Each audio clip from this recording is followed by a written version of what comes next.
चलिए भाई, आज हम लोग एक टॉपिक शुरू कर रहे हैं और ये टॉपिक है फ्रॉग। फ्रॉग मतलब मेंढक। देखा है कभी? अरे कांच नहीं देखते?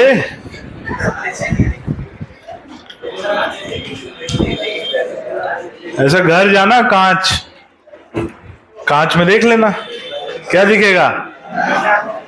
अरे खिड़की के कांच में बाहर देखना। खिड़की से बाहर देखोगे तो ऐसे पानी के आसपास दिखेगा। तुम क्या आईना समझ रहे थे?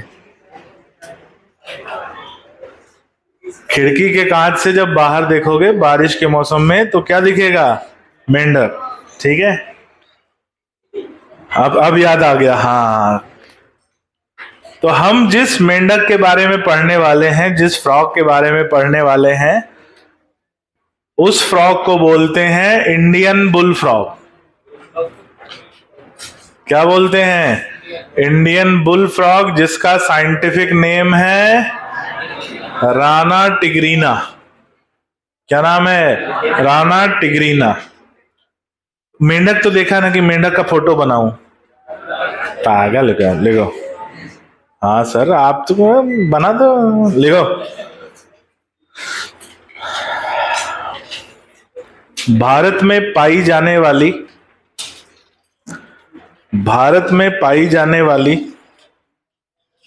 या भारत में पाया जाने वाला सामान्य मेंढक या सामान्य फ्रॉग, भारत में पाया जाने वाला सामान्य फ्रॉग राना टिग्रीना है। सामान्य फ्रॉग राना टिग्रीना है। राना टिग्रीना है।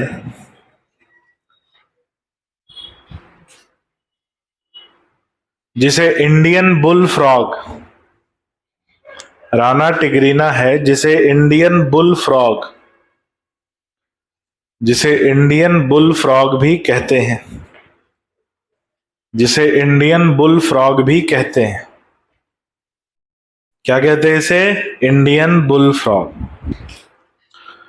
इंडियन बुल फ्रॉग भी कहते हैं। अगला पॉइंट, इसका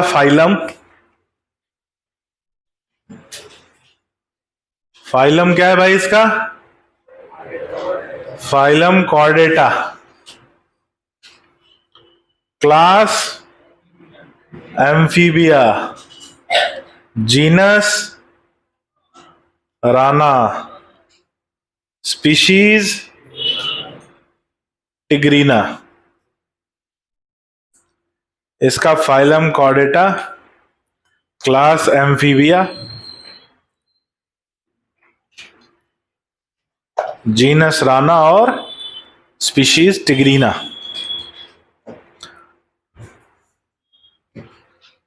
स्पीशीज टिग्रीना।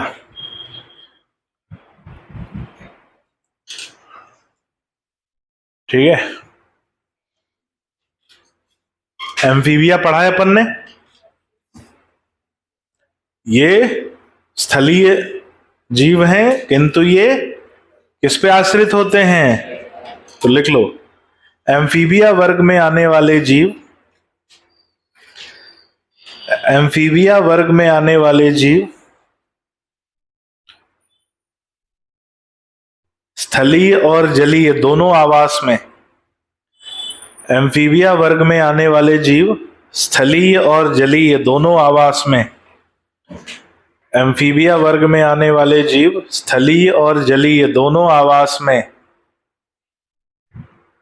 स्थलीय और जलीय दोनों आवास में पाए जाते हैं तथा ये जनन क्रिया के लिए स्थलीय और जलीय दोनों आवास में पाए जाते हैं तथा ये जनन क्रिया के लिए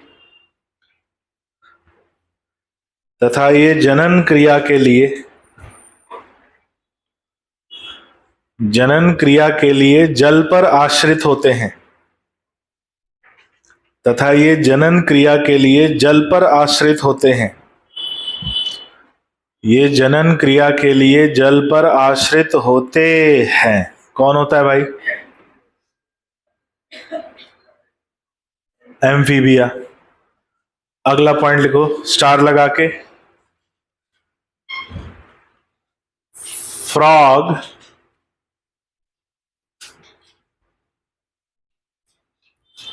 फ्रॉग विषम तापी जीव होते हैं। फ्रॉग विषम तापी जीव होते हैं। विषम तापी मतलब कोल्ड ब्लडेड। फ्रॉग विषम तापी जीव होते हैं। विषम तापी मतलब कोल्ड ब्लडेड।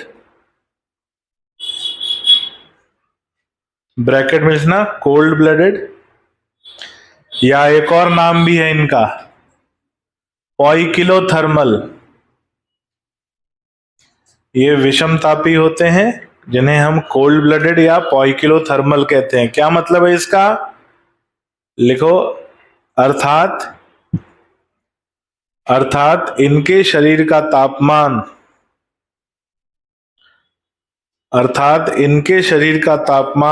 वातावरण के तापमान के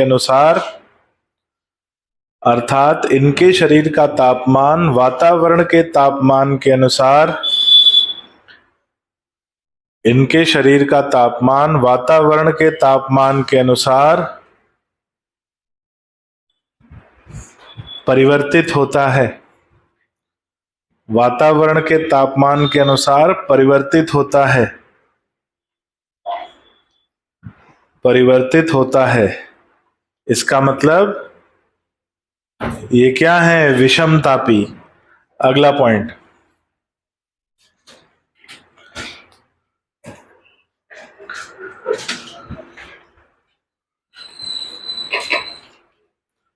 लिखो ये अपने शत्रुओं से बचने के लिए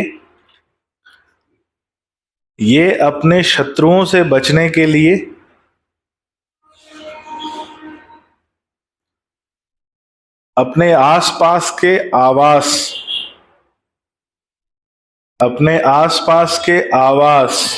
के रंग में घुल मिल जाते हैं।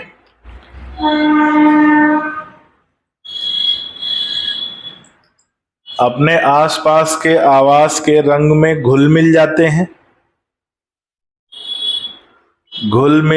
हैं जिसे कैमोफ्लेज कहते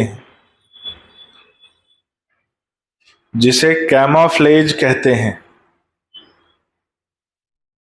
यानी ये जहां रहते हैं आसपास पेड़ पौधे हरे रंग के रहते हैं और इन्होंने अपना रंग भी हरा विकसित कर लिया है। तो हरे रंग के आवास में इनका हरा रंग क्या होता है? घुल मिल जाते हैं और ये अलग से पहचाने नहीं जा पाते, जिसकी वजह से इन्हें सुरक्षा मिलती है और इस लक्षण को कहा जाता है कैमोफ्लेज। आपने कई ऐसी अगर कोई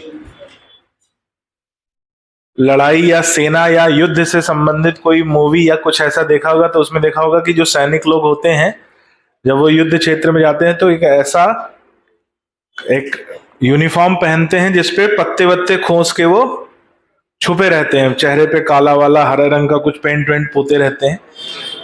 क्या बोलते हैं उसे? कैमो सूट, है ना? क्या बोलते हैं? Camo suit.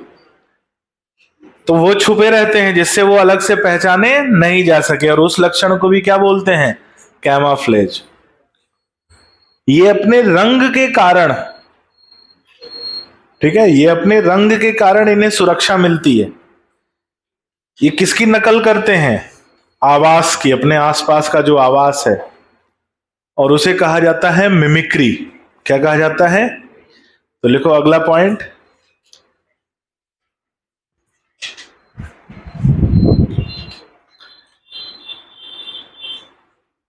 इस प्रकार के सुरक्षात्मक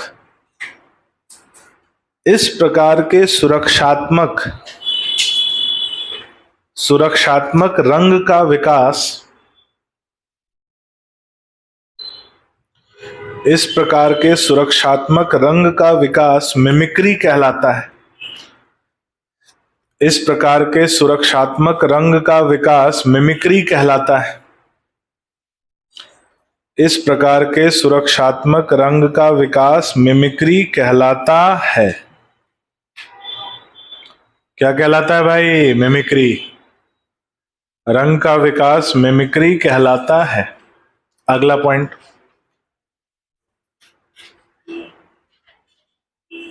इनमें ग्रीष्म निद्रा, इनमें ग्रीष्म निद्रा, ग्रीष्म निद्रा ब्रैकेट में लिखना एस्टिवेशन, तथा शीत निद्रा,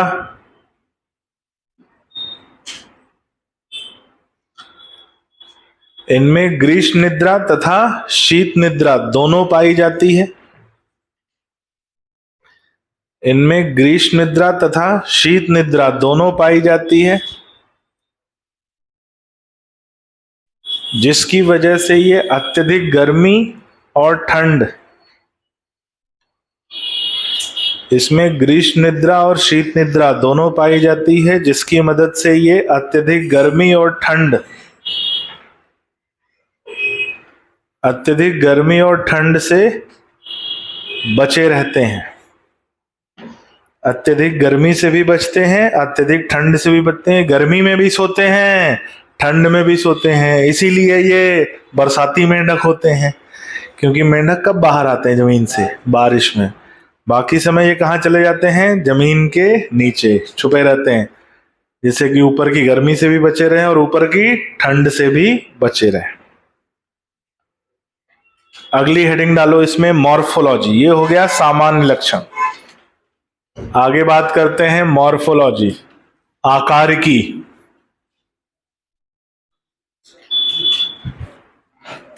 मॉर्फोलॉजी, आकारिकी।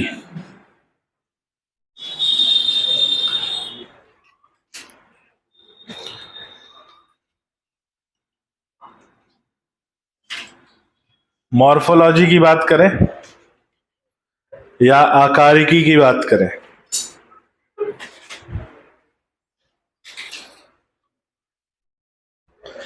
इनके शरीर के दो भाग पाए जाते हैं। इनके शरीर के दो भाग पाए जाते हैं।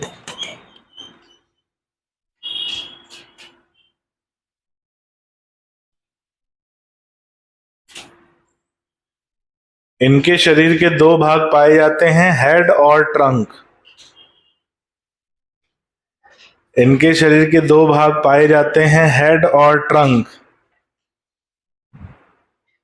कितने भाग? कौन कौन से? हेड और ट्रंक। अगला पॉइंट स्टार लगा के लिखना, इनमें गर्दन और पूंछ, इनमें गर्दन और पूंछ नहीं पाई जाती। इनमें गर्दन और पूंछ नहीं पाई जाती।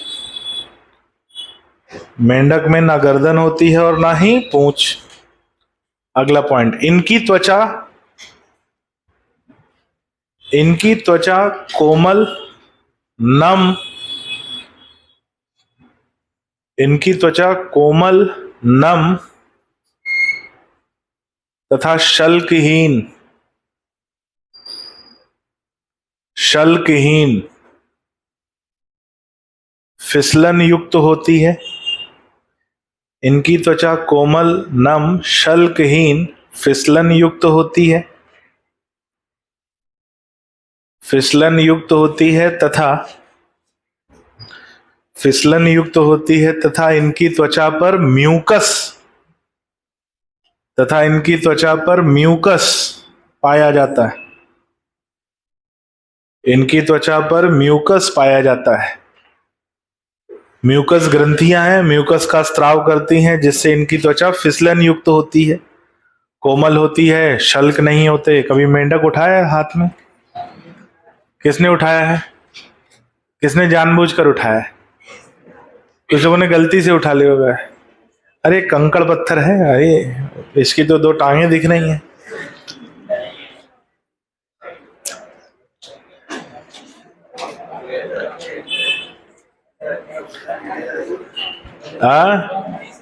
छोटी सी उठाई थी।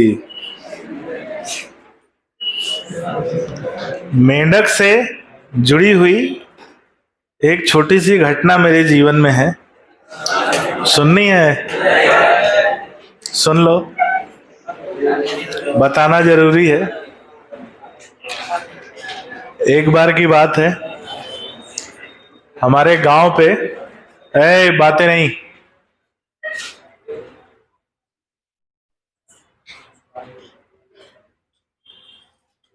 हमारे गांव पे एक वृद्ध व्यक्ति का देहांत हो गया। अब वृद्ध थे, अब परिवार भी सामान्य वर्ग से था, मतलब कि बहुत आर्थिक रूप से सामान्य परिवार था। अब व्यक्ति मरा तो फिर 13वें दिन उसकी क्या हुई? 13वीं। अब 13वीं बनता है खाना। अब खाना बना तो गांव वाले सब लोग जो है जुट के, ये हुआ कि यार इनका जो है क्रियाक्रम सब कराते हैं, तो सब गांव वाले जुट गए व्यवस्था में। मेरी ड्यूटी लगी भोजनशाला जहां भोजन बन रहा है, तो मैं वहां देखा, और क्या ऐसे तालाब था, तालाब के ऊपर जो है टीला जैसा था, उसी पे भोजन बनाने की व्यवस्था बनाई, चूल्हा वूल्हा बनाया गया। चूल्हे के ऊपर कढ़ाई बड़ी सी पूड़ी छन रही। अब ठंड का मौसम था, दिसंबर जनवरी में। तालाब से कूदता कूदता एक मेंढक आया और कढ़ाई में कूद गया। कुछ समय में वो भी पूड़ी जैसा दिखने लगा भाई, वो भी फूल गया, गोल हो गया। अब वो घटना देखने वाले एक हम थे और एक जो रसोईया जो पूड़ी छान रहा था। अब उसने देखा, बोला अरे भैया क्या हुआ? हाय देखो।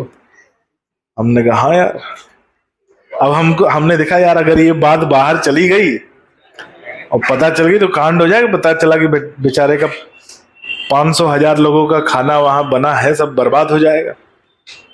हमने कहा एक काम करते हैं, मैंने करछी ली और उसको उठाया और वापस तालाब में वहीं से झटक दिया।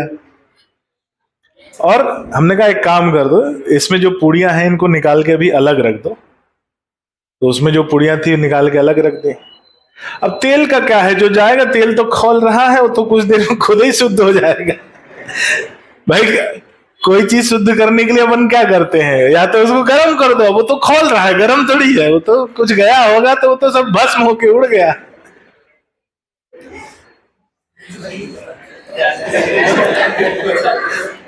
फिर उसके बाद कार्यक्रम यथास्थिति में बहुत अच्छा चला। बाद में वो जो उसके साथ जो छन रहे थे, और उनको हमने कहा इसको भी हटा दो, वहां फेंक दो। बाकी उसके भाई वो भी मरा है, उसकी भी तो 13वीं होनी चाहिए वहां। उसके भी रिश्तेदार होंगे, वो सब खा पी लेंगे, है ना। उनका भी रिश्तेदार एक गया है, तो उसकी भी हो जाए। तो मैंने उसको तालाब में फेंकवा दिया। हमने कहा हाँ, अब क्या कर सकते हैं उस स्थिति में। मुझे लगा यही निर्णय सबसे अच्छा है, और मैंने उसको रसोई को बोला, तो बोलना मत। हाँ भैया ठीक, करना पड़ता है, क्योंकि आप भी मेरी जगह होते तो आप भी यही करते कि नहीं करते यार? ढिढोरा पे कोई खाना नहीं खाएगा, तो ऐसा करना पड़ता है। अच्छा, मुझे याद आया, वो 13वीं उसी बाबा की थी जो बाबा बताया था ना, जो नाली किनारे रख देते हैं, वो उन्हीं की थी। वो ठंड में तो रिलेटेड। चलो आगे बढ़ते हैं। अब इनमें मॉर्फोलॉजी की बात करें, त्वचा कैसी है इनकी? कोमल,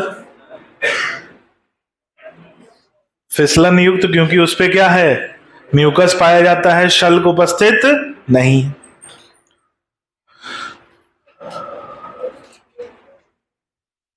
लिखो, इनके शरीर की पृष्ठीय सतह, इनके शरीर की पृष्ठीय सतह, पृष्ठीय को अंडरलाइन कर लेना, इनके शरीर की पृष्ठीय सतह हरे रंग की पाई जाती है। इनके शरीर की पृष्ठीय सतह हरे रंग की पाई जाती है, जिस पर गाढ़े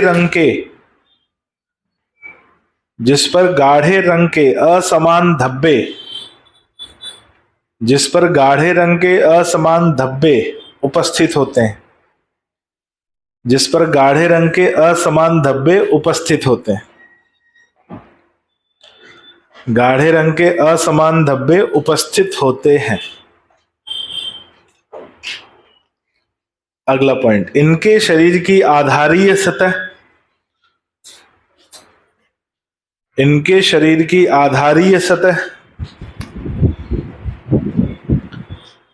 शरीर की आधारीय सतह पीले रंग की पाई जाती। इनके शरीर की आधारीय सतह पीले रंग की पाई जाती है। तो पृष्ठीय सतह हरे रंग की होती है और आधारीय सतह पीले रंग की होती।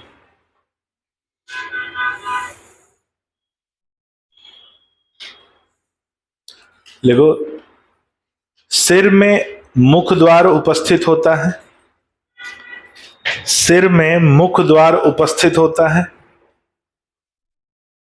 सिर में मुख द्वार उपस्थित होता है तथा एक जोड़ी नासा छिद्र पाए जाते हैं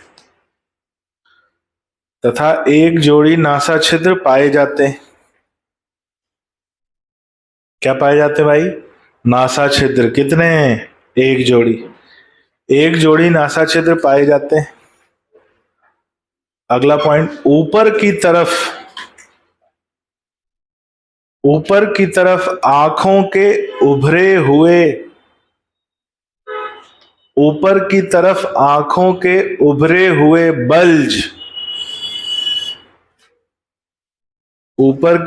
आंखों के उभरे हुए बल्ज उभरे हुए मतलब दो उभार उपस्थित होते हैं जो आंखों को प्रदर्शित करते हैं।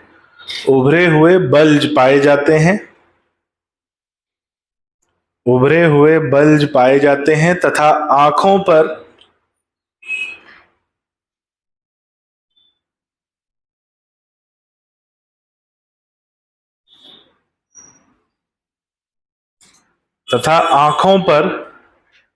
पारदर्शी परत पाई जाती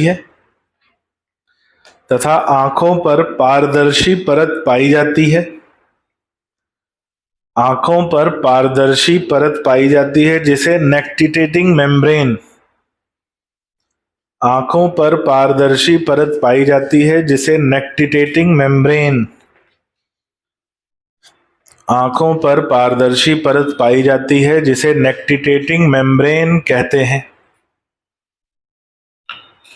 है जिसे नेक्टिटेटिंग मेम्ब्रेन कहते हैं। तो जैसे हमारी पलकें हैं ना, ये पारदर्शी नहीं है, लेकिन इनके ऊपर पारदर्शी परत पाई जाती है और इसी की सहायता से ये पानी के अंदर देख सकते हैं। तो लिख लो, इसी की सहायता से ये पानी के अंदर भी देख सकते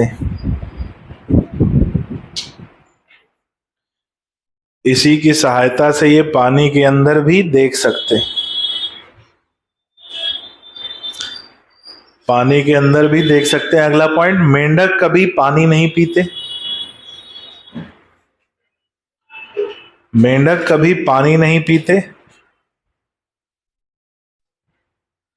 तथा ये जल का अवशोषण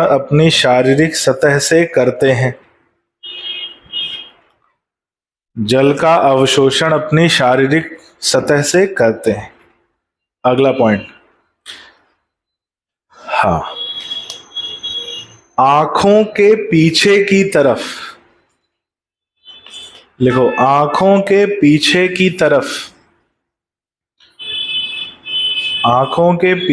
तरफ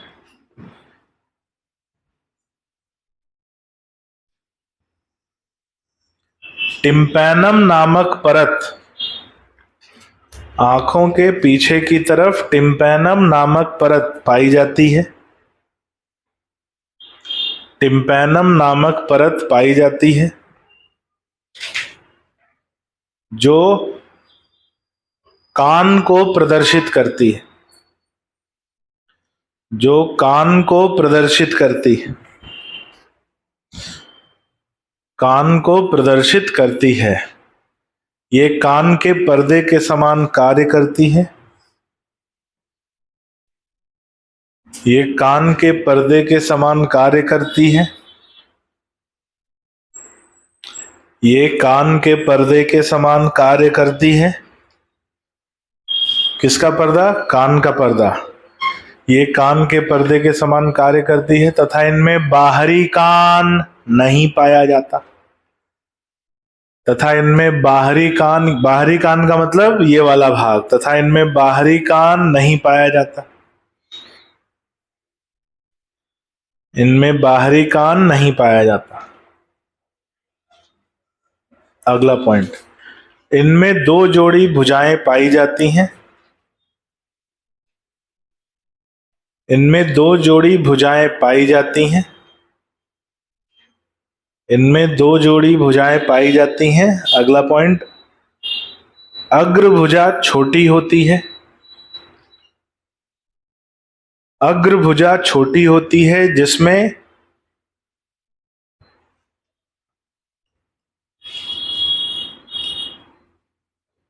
अग्रभुजा छोटी होती है जिसमें चार उंगलियां, ब्रैकेट लिखना डिजिट्स, जिसमें चार उंगलियां ब्रैकेट में लिखना डिजिट्स पाई जाती हैं। तो इनकी उंगलियों को नाम दिया जाता है डिजिट्स, जिसमें चार उंगलियां या चार डिजिट्स पाई जाती हैं। चार उंगलियां या चार डिजिट्स पाई जाती हैं। अगला पॉइंट, पश्चभुजा। पश्चभुजा बड़ी होती है जिसमें पांच उंगलियां,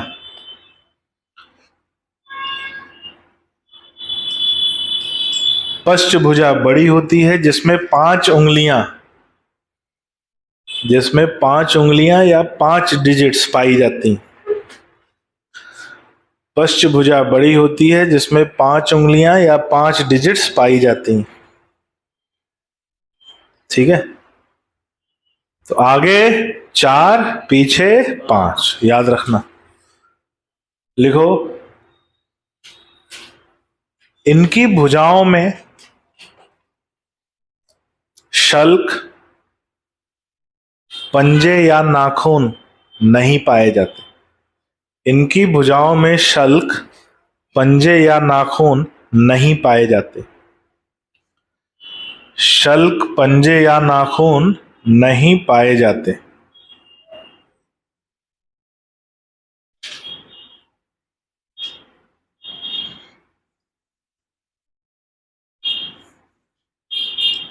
बत्तख के पैर देखें, बत्तख के ऐसे फैले हुए जालीदार पैर होते हैं ना, वैसे ही भुजाएं इनकी भी होती हैं। तो लिख लो, इनकी भुजाएं भी जालीदार होती हैं। इनकी भुजाएं भी जालीदार होती हैं जो तैरने में सहायता करती हैं, जो तैरने में सहायता करती हैं, जो तैरने में सहायता करती हैं। इसके अलावा जो तैरने में सहायता करती हैं, इसके अलावा भुजाएं जो तैरने में सहायता करती हैं, इसके अलावा भुजाएं, इसके अलावा भुजाएं चलने, कूदने, इसके अलावा भुजाएं चलने, कूदने तथा खुदाई करने में भी, चलने, कूदने तथा खुदाई करने में भी, चलने, कूदने तथा खुदाई करने में भी सहायक होती, खुदाई करने में भी सहायक होती। सहायक होती हैं। अगला पॉइंट, मेंढक में लैंगिक द्विआकार की पाई जाती है। मेंढक में लैंगिक द्विआकार की पाई जाती है। लैंगिक द्विआकार की मतलब लैंगिक लक्षण के आधार पर जो नर है और मादा है उनको अलग अलग पहचाना जा सकता है। नर में कुछ अलग लक्षण पाए जाते हैं, मादाओं में कुछ अलग लक्षण पाए जाते हैं। तो लैंगिक द्विआकार की पाई जाती है तथा नर और मादा को अलग अलग पहचाना जा सकता है। तथा नर और मादा को अलग अलग पहचाना जा सकता है। तथा नर और मादा को अलग अलग पहचाना जा सकता है। नर और मादा को अलग अलग पहचाना जा सकता है। चलो अब बात करते हैं कैसे पहचानेंगे, तो ध्यान से सुनना। नर के जो टिम्पैनम है, टिम्पैनम के नीचे वायु को स्वर कोश पाए जाते हैं, वोकल सैक, जिनकी मदद से वो क्रैकिंग साउंड, क्रैकिंग ध्वनि उत्पन्न करते हैं। जो टर्र टर्र वाली ध्वनि होती है ना, उसे क्रैकिंग ध्वनि कहते हैं। तो एक है कि अभी दांत तोड़ के हाथ में दे दूंगा।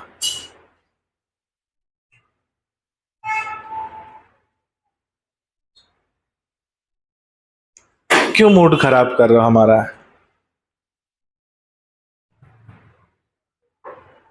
क्या बोला हमने कि जो नर को, सब रिदम बिगड़ गया। जो फ्रॉग है, फ्रॉग, मेंढक, तो उसमें नर में क्या होता है, गले के पास उनके स्वर कोश पाए जाते हैं जिनकी मदद से वो ध्वनि उत्पन्न करते हैं। और ये ध्वनि जो है, ये जो ब्रीडिंग सीजन उनका होता है उसमें वो ध्वनि उत्पन्न करते हैं मादा को आकर्षित करने के लिए। बताओ, मेंढक भी गाना गा रहा है। दूसरा लक्षण ये है कि जो अग्रभुजा होती है, अग्रभुजा में जो पहली डिजिट है, पहली उंगली के ऊपर दो उभार पाए जाते हैं। उन्हें न्यूपिटल पैड या कॉपुलेटरी पैड कहा जाता है और ये भी केवल नर में उपस्थित होते हैं। तो दो ये लक्षण हैं जो केवल नर में पाए जाते हैं, जिससे पहचान हो सकती है कि कौन नर है और कौन मादा। तो जो आवाज कर रहा है वो कौन है? नर शोर शराबा बहुत करते हैं ना। मादाओं में स्वर कोश नहीं होते, शांत होती। देख लो, यही मुझे कितना डांटना पड़ता है। किसको ज्यादा डांटते हैं? कौन डांट ज्यादा सुनता है? क्या बैठे हैं मेंढक, है ना। तो लक्षण जो है ना हर जगह, जैसे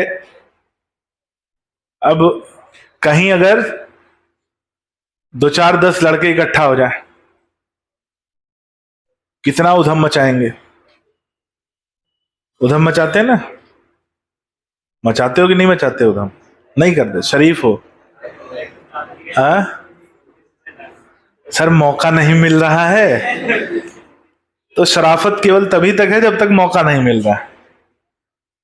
जिस दिन मौका मिल जाएगा सर मचा देंगे, है ना। ऐसा घबराओ मत, मिलेगा मौका। कब मिलेगा? 4 मई को। 4 कब मिलेगा? 4 मई को शाम 5:30 बजे के बाद।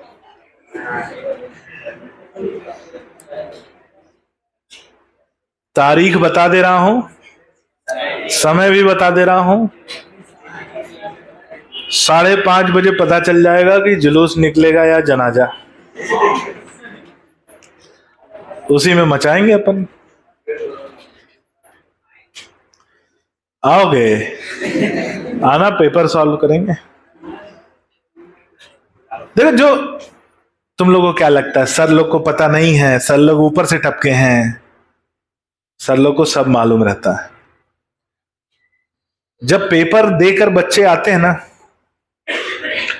उनकी शक्ल देख के हमको पता चल जाता है कि इनका जुलूस निकला है या जनाजा। शक्ल देख के पता चल जाता है। ऐसा तुम लोग मत सोचना। जैसे होता क्या मैं बताऊं, जैसे पेपर दे के आते हैं बच्चे, अब हम तो भाई गुरु हैं, आप लोगों के ऊपर एक साल लगाया है, अब वो पूरा साल हमारा इन्वेस्ट हुआ है या वेस्ट हुआ है, वो तो उस दिन पता चलेगा ना कि किसके ऊपर इन्वेस्ट हुआ है और किसके ऊपर वेस्ट हुआ है।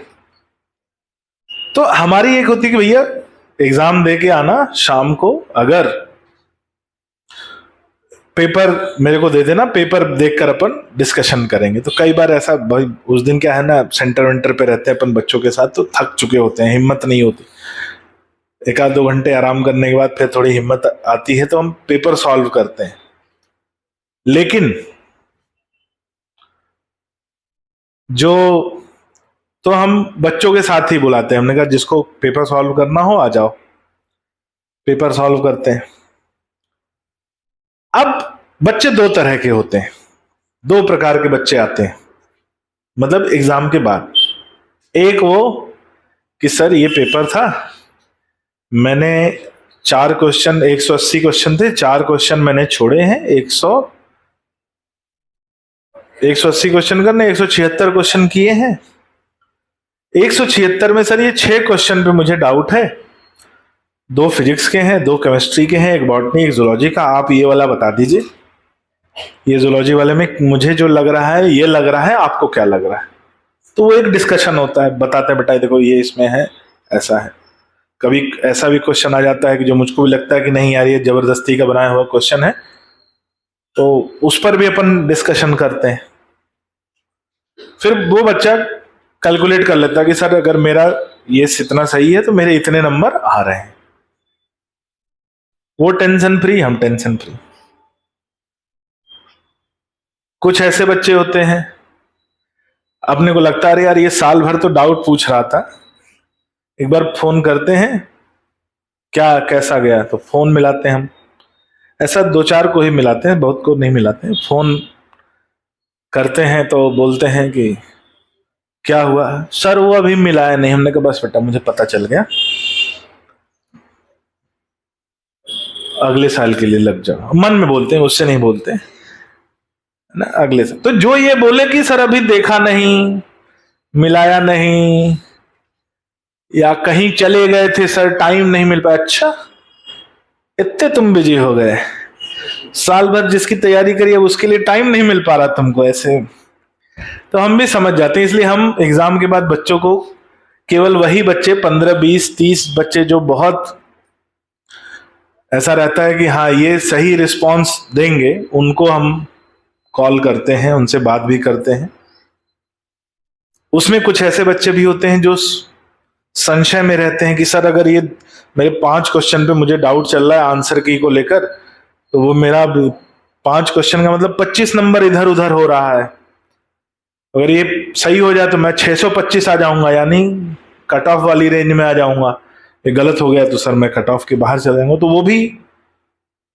वो भी एक इक्विलिब्रियम की कंडीशन है जो बनी रहती है। बाकी जो कि स्वाभाविक सी बात है, 70% बच्चे, कुछ तो अब एक बच्ची थी, वो उसका कुछ आर्मी कोटा वोटा लगता था, उसके फादर आर्मी में थे, आर्मी कोटा लगता है ना, सैनिक कोटा, हाँ। एग्जामिनेशन के बाद वो गायब है, एग्जाम जिस दिन हुआ उसके बाद से वो गायब। गायब का मतलब कोई संपर्क नहीं, एग्जाम कैसा हुआ, नंबर कैसा हुआ, क्या कोई पता नहीं, कौन सी धुन में रहते हैं। अरे भाई हम ही टीचर ही तो तुम्हारा सबसे बड़ा हितैषी है इस समय, एग्जाम तक इसी ने तुमको उस योग्य बनाया है कि तुम उस एग्जाम में लड़ सको।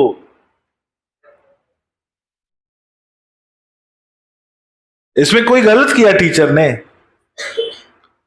तो हमने ऑफिस से फोन करवाया, हमने कहा भाई उसका क्या है, तो ऑफिस में फोन आता है, ऑफिस से फोन करे भाई उस बच्ची का पता करो, उसका ठीक चल रहा था, क्या है स्थिति। तो ऑफिस में फोन आता है एटीट्यूड में, हमने तो वो मैनेजमेंट में एडमिशन ले लिया, मैनेजमेंट में। मैंने कहा ठीक है, कोई बात नहीं। 2 दिन पहले उनके पिताजी का फोन आया, अरे सर वो तो सैनिक वाला कट ऑफ नीचे चला गया था, इसके नंबर ज्यादा थे ना, भाग जाओ यहां से। एकदम दिमाग खराब हो जाएगा मेरा एकदम। हाँ। हमने कहा ये अब मेरे सामने ना ये सवाल मत लाओ कि, बोले सो उसने काउंसलिंग में रजिस्ट्रेशन ही नहीं करवाया। हमने कहा मेरी आंख के सामने मत आ जाना, मेरा रिजल्ट खराब किया तुम और बेटी दोनों आ मत जाना मेरे सामने, लठ उठा के मैं मार दूंगा मैं। हमने कहा तुम रिजल्ट खा गए मेरा, तुम्हारी होशियारी और तुम्हारी बेटी की होशियारी के चक्कर में हमारा रिजल्ट खराब हो गया।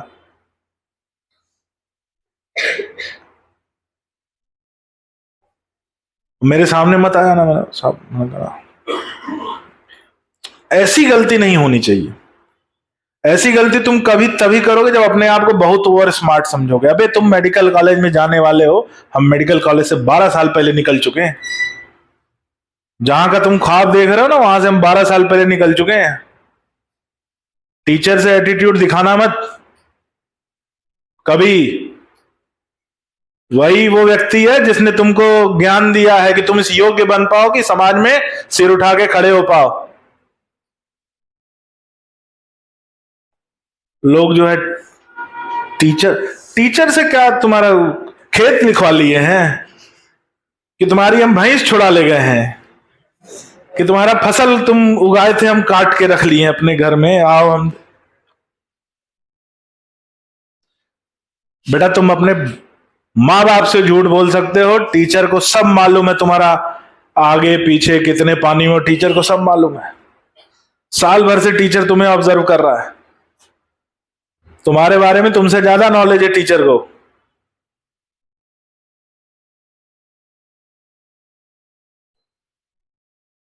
और यहां वो टीचर नहीं है कि आए 8 घंटे की नौकरी है, आए और नौकरी किए और चले गए, ये वो वाले टीचर नहीं है यहाँ। यहाँ आपको मालूम होगा भाई, टीचर सुबह 9 बजे से 7:30 तक मिलते हैं शाम को। तो ऐसा वो वाला नहीं है कि आप हम जॉब कर रहे हैं या आपके रिजल्ट से हमको कोई लेना देना नहीं। हमने कहा मेरी शक्ल, मेरे से अगर एटीट्यूड दिखाया और शक्ल के सामने आ गए, जूता मार के फेंक दूंगा मैं। इतने बड़े नहीं हो गए हो।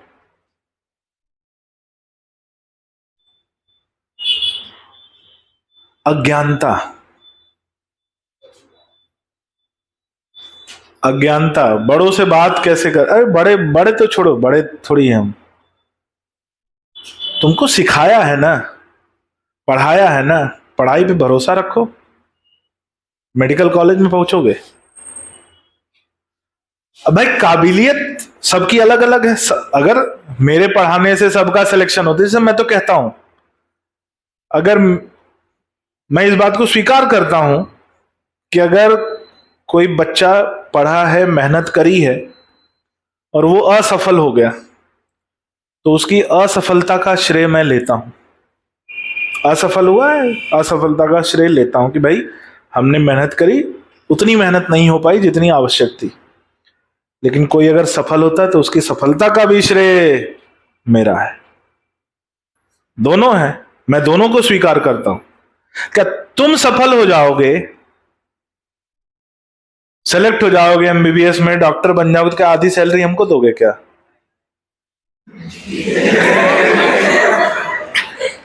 नहीं दोगे, सीधी सी बात है, नहीं दोगे ना। तो हमारा तुमसे कोई स्वार्थ जुड़ा है? जुड़ा है क्या स्वार्थ? हम तो यही चाहेंगे ना कि भैया पहुंच जाओ।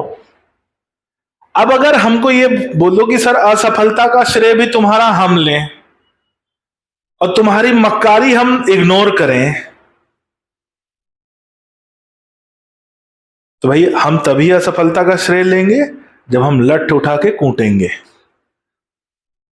अब तुम कुछ करो भी नहीं और ठीकरा हमारे सिर पे फोड़ो कि नहीं सर 9 बजे की क्लास थी, 12 बजे आ रहे हैं क्लास में।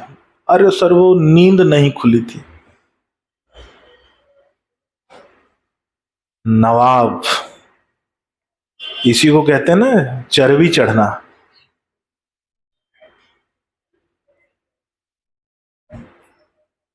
हमारी क्लास कितने बजे होती है? अगर पहली क्लास होती है तो कितने बजे होती है?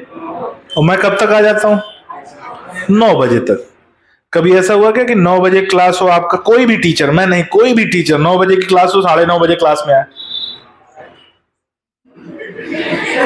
कभी हुआ है? मुझे तो नहीं याद। हुआ है क्या? कि मैं, ऐसे मत बोलना, मेरे पास ना हम लोग का एक ग्रुप है, उसमें सबका टाइम इन टाइम आउट जाता है, कौन टीचर कब टाइम इन होता है, कौन।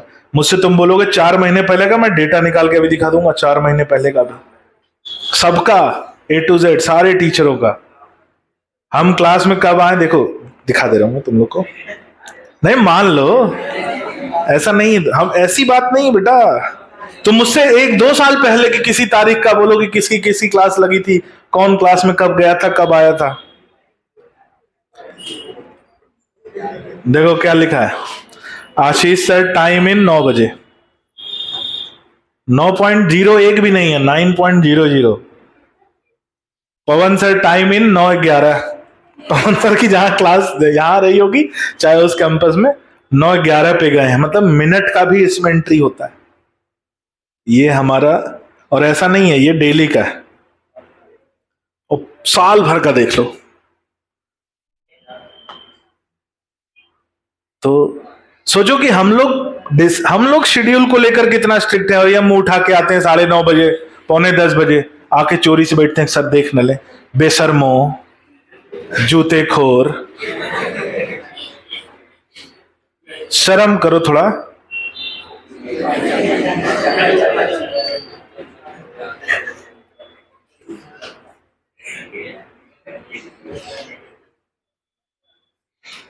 ये ऐसा नहीं कि हम लोग, ये डिसिप्लिन हम लोगों ने बनाया है,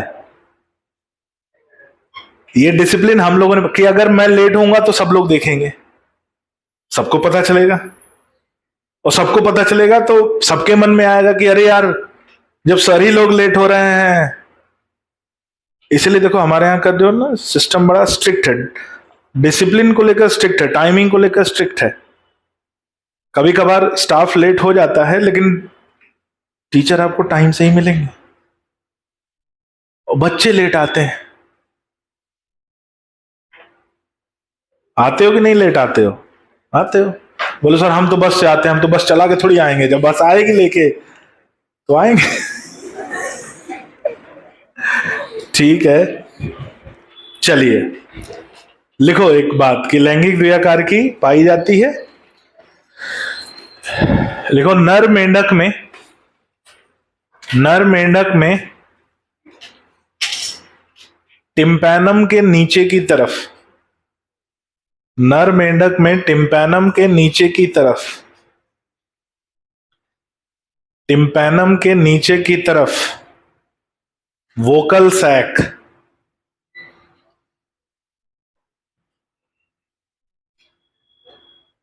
वोकल सैक, स्वर कोश, ये लिखा बेटा, उधर नहीं, वोकल सैक स्वर कोश, वोकल सैक स्वर कोश पाए जाते हैं, स्वर कोश पाए जाते हैं, जिसकी मदद से ये क्रैकिंग ध्वनि उत्पन्न करते हैं, जिसकी मदद से ये क्रैकिंग ध्वनि उत्पन्न करते हैं, जिसकी मदद से ये क्रैकिंग ध्वनि उत्पन्न करते हैं। अगला पॉइंट,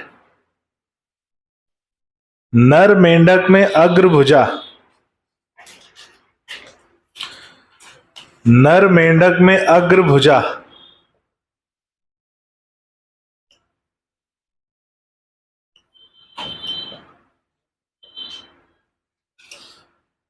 नर मेंढक में अग्रभुजा, अग्रभुजा की पहली डिजिट के ऊपर, अग्रभुजा की पहली डिजिट के ऊपर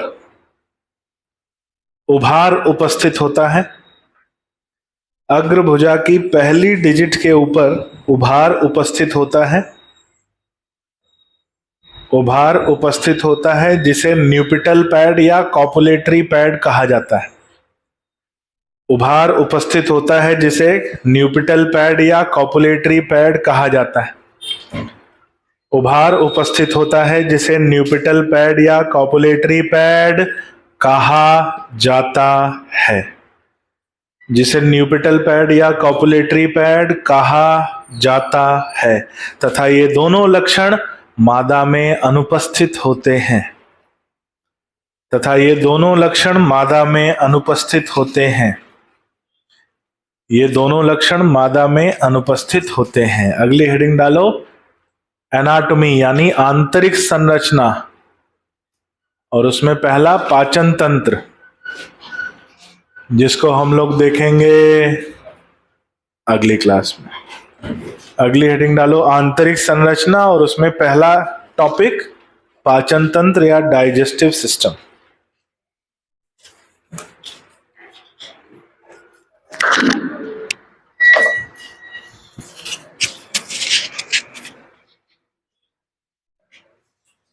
डाउट है किसी को?